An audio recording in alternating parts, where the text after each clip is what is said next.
win there, so they'll be looking for the sweep back here at home. After the incomplete pass, here now is 2nd and 10. Now it's Tannehill. This one swung out to Williams. And they'll get him down as he's inside the 40. Well, he was a busy man out of the backfield a week ago. They got him the ball early and often. I have no doubt in my mind that he'll be a big part of the game plan here as well. So here's a 1st and 10 at the 38. Again, Tannehill. And a quick throw here, that's complete. 7 yards, the pickup there. And forget about the run to set up the pass. They're just coming out throwing. Forget trying to set anything up. They feel like they have the advantage. They feel like they have the matchups, and they're just attacking right now. Yep, going to the air on the opening drive. Williams is going to have the first down and a little more. And all the way home for a Broncos score. Oh, yeah. Javonte Williams with touchdown number 8 on the year. And the Broncos have taken the early lead.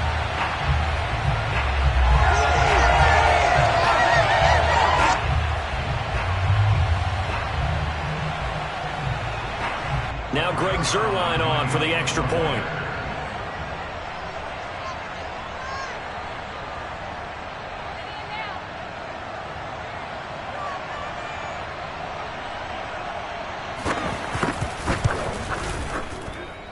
And he's got it. 7-0 Broncos.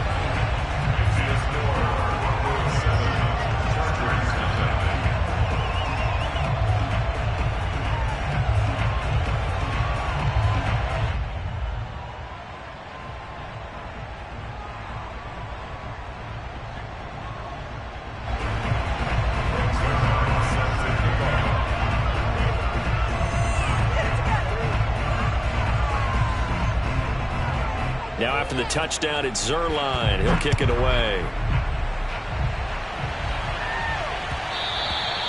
And that one will bounce out of the back of the end zone, so we will start here at the 25.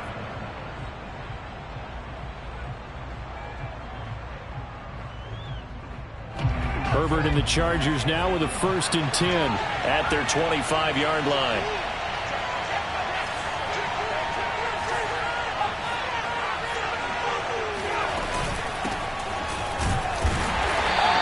Defense feeling the encouragement. They stop him at the line of scrimmage on the first play of the afternoon. Baron Browning, the one who brought him down. 2nd and 10 at the 25-yard line.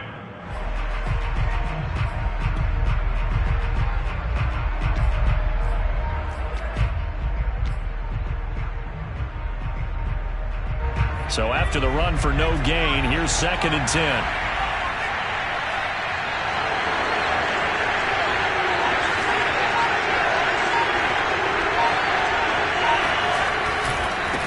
Now they try the right side here. And he is going to be stopped cold behind the line of scrimmage. It's a loss of a yard, so it's back to 3rd and 10. I saw Von Miller in college at Texas A&M, and all I kept hearing about was his speed off the edge to the quarterback.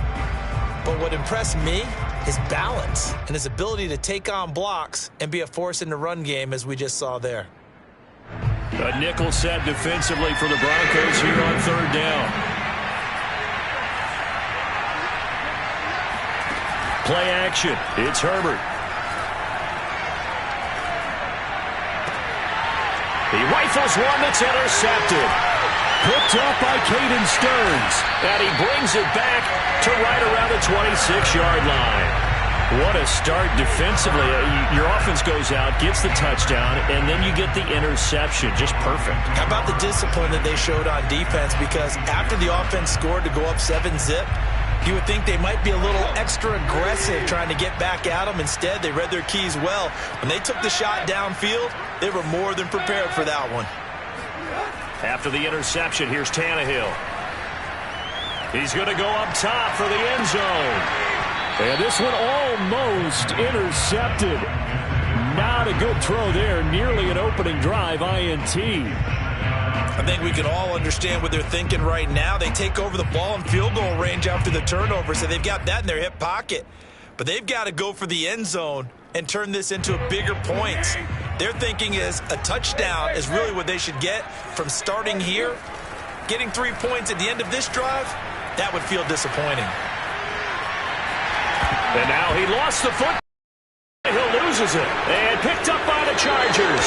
Partner, on my spot sheets, I highlighted turnover margin because we remember they turned it over 4 times last week. So another one here in the first quarter. This isn't the way they want to go. No, not even close. And it's not something they even imagine because the amount of time that we know that they spend in practice talking about what they need to get done, working on it, showing them how to take care of the football, and emphasizing what it means in terms of winning.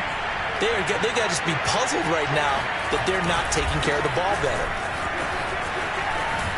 And he'll be out of bounds across the 30-yard line. A good run there on first down, and it'll leave them with a 2nd and 2.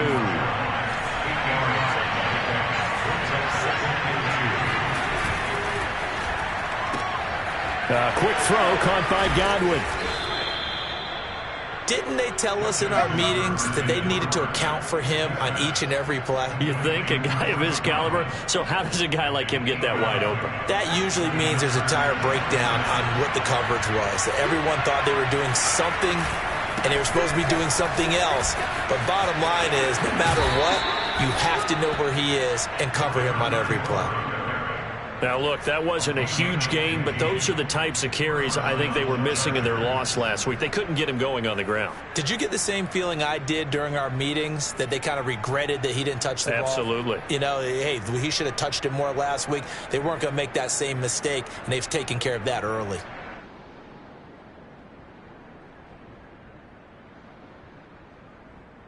So a 1st and 10 now in Denver territory at the 46.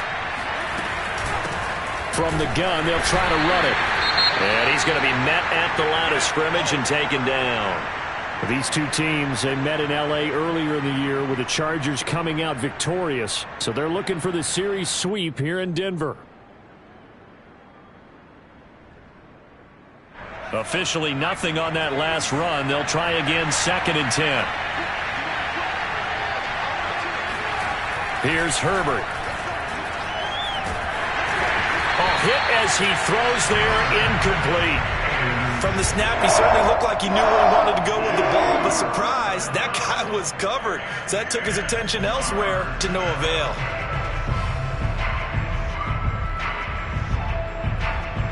They had the incomplete pass on 2nd down. Now they need a big play here, 3rd and 10.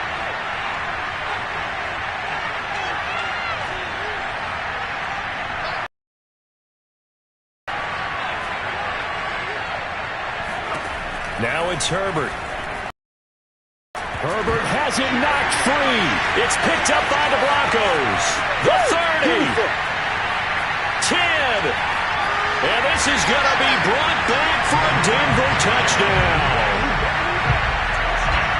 And Charles, look at the big fella. What a rumble that was. Not only to scoop it, but then take it the rest of the way for the touchdown. And now you know they're going to have to hear about it from now on. The defensive backs, he's going to want to run with them, do their drills, the whole deal. He thinks he's the pace setter now. It doesn't matter what happens in practice this week, he's smiling. Zerline connects on the extra point, and it's now 14-0.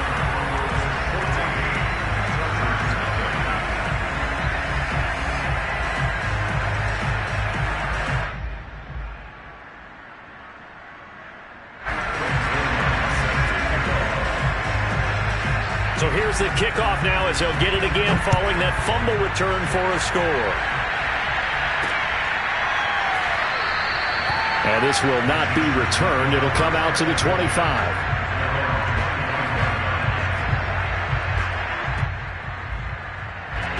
The Charger drive about to get going.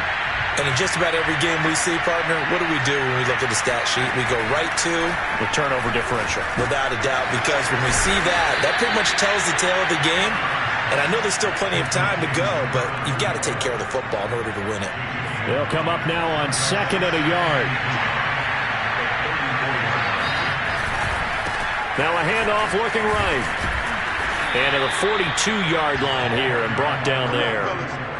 Well, you're down early. How do you get back in the game, maybe establish the run? I think they're trying to do that. Now, I'm with you on that one, and what I like about the message is that there's no panic from the head coach. He's already told his offensive coordinator, let's run the football, let's get things settled down a little bit and find our way back into this game.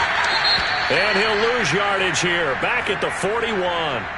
Part of their struggles last week was getting these negative plays on first and second down. That's something they have to be wary of as this game continues.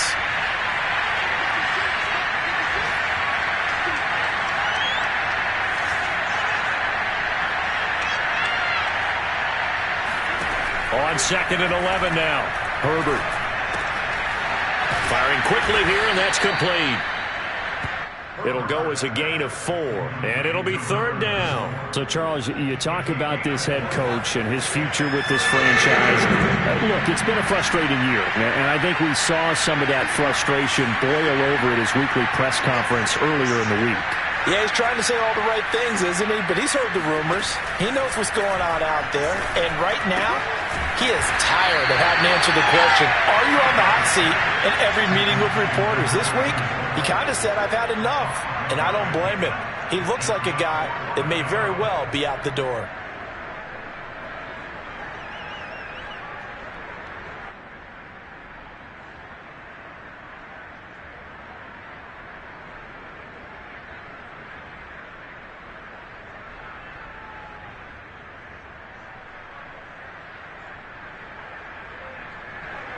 On 4th down, Joseph Charlton on to punt.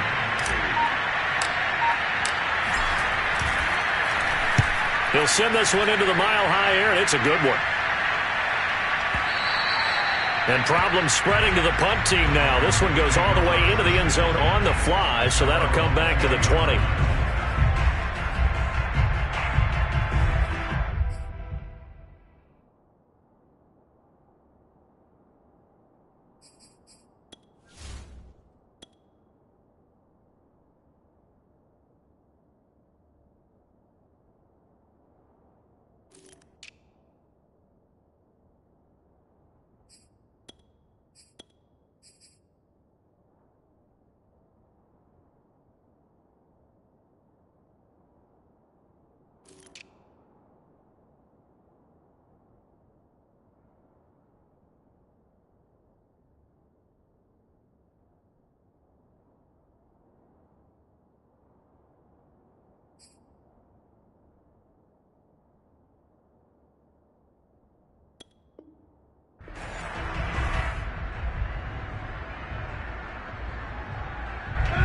The Broncos onto the field, ready to start their next drive.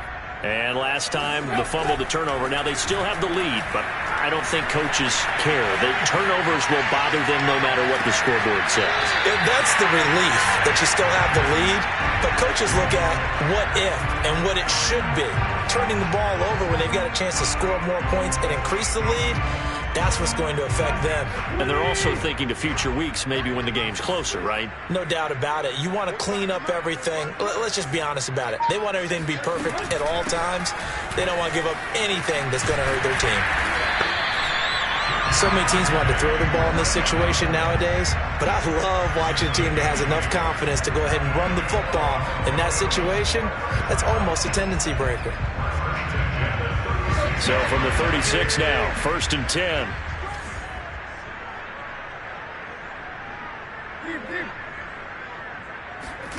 Here's Tannehill. Looking middle, and it's incomplete. I know coaches tell us all the time that having a powerful arm isn't the #1 thing they look for in a quarterback. But when you're trying to throw inside routes and you need to put some heat on it, it helps to have the big gun. In this case, just a little bit too much.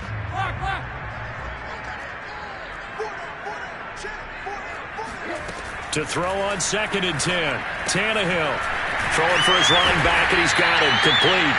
And he'll be taken down as that will take us to the end of the first quarter of play.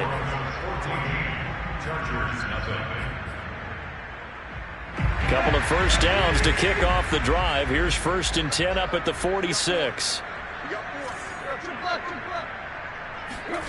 To throw is Tannehill. Escaping the pressure right. And he fires one that's intercepted. Picked off at the 33. It's almost like you can see the look of frustration on his face. 4 interceptions last week. We talked about it all week. What did he do wrong? And another one here in the first half. And you can understand the frustration. You actually feel his pain a little bit. But the worst thing he can do is what you're seeing right now, showing the other team that he's frustrated. All they're going to do is double their efforts to make him even more frustrated. He's got to gather himself, compose himself, and keep fighting. Well, he talked a lot about erasing that loss last week, getting back in the win column. We'll see how he responds.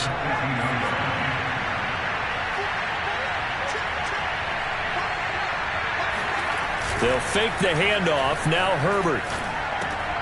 Left side here. That's complete to Godwin.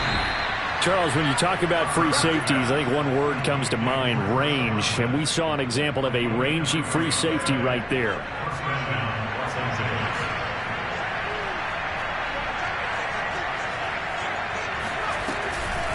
From the gun, he'll hand this off. And he'll maneuver his way forward for about 4. 2nd and 6. You know, if following up on this head coach and the pressure that he is under, CD, I want to switch it to you because you've been on winning teams, but I know you've been in similar situations too where things just are not going well. How do you approach that as a player? It's a tough approach, Brandon, because you actually have to do... He'll be brought down by the Broncos. It's a sack. He'll wind up losing a full 9 yards here on the sack. Now it's 3rd down.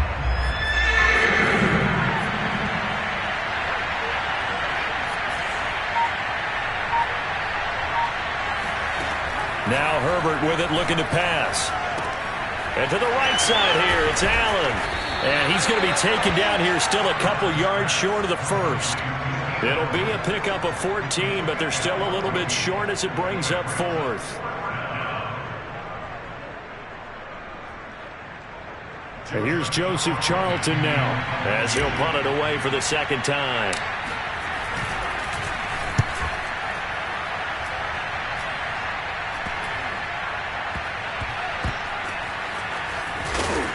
This is going to wind up a safety. And you know, the man who sat in my chair the last few years, he has a theory. These plays, these safeties, they're so rare. Maybe they should be worth more than 2, maybe 4 points. I think he's got a great point. I really do, Brandon. But I would go ahead and up it to 6. I'm a former defender. Ooh. To me, that's like scoring a touchdown. Easy now. I'll go 4. I don't know about 6. Come on. Come up to 6. A lot of points. So they will accept the penalty and move forward. Good starting field position for them as they come up 1st and 10 right at the 50-yard line.